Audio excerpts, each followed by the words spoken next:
有人问，走了这么远，是不是该停下来？可我总想，风要吹到哪里，我的脚步就该走到哪里。风轻轻吹过青石的街，背影映在黄昏的墙边。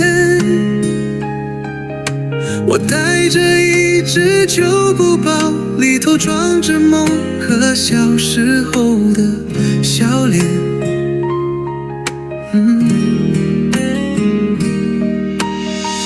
路边花谢又开几遍，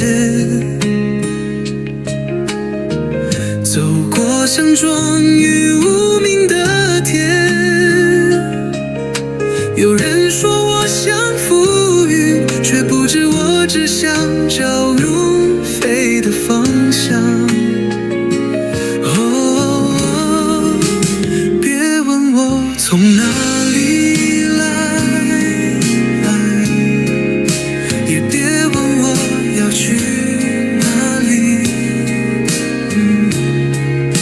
我只是听见那远方的歌，轻轻唤我离去。也许终点不是某个地方，而是途中那片自由的心情。原来不是每一段路都有答案，有时候只是想走一走，让风吹过心的墙角。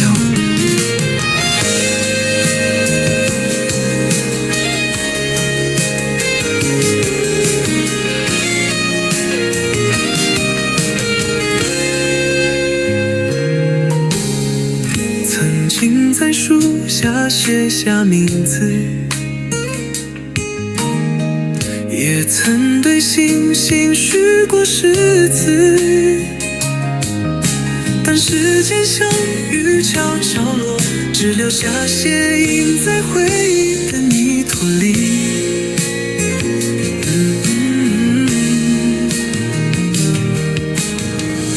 陌生人微笑说声好，孩子奔跑追着小枝草。我看着天空的流入，心里想的却是梦吧春的。别问我从哪里来，也别问我要去哪里。我只是听见那远方的歌，轻轻唤我离去。也许答案藏在风里，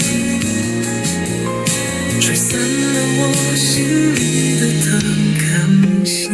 不知道终有一天我会停下来，但在那之前，我还想多看几次日出，多听几遍陌生人唱的歌。别问我从哪里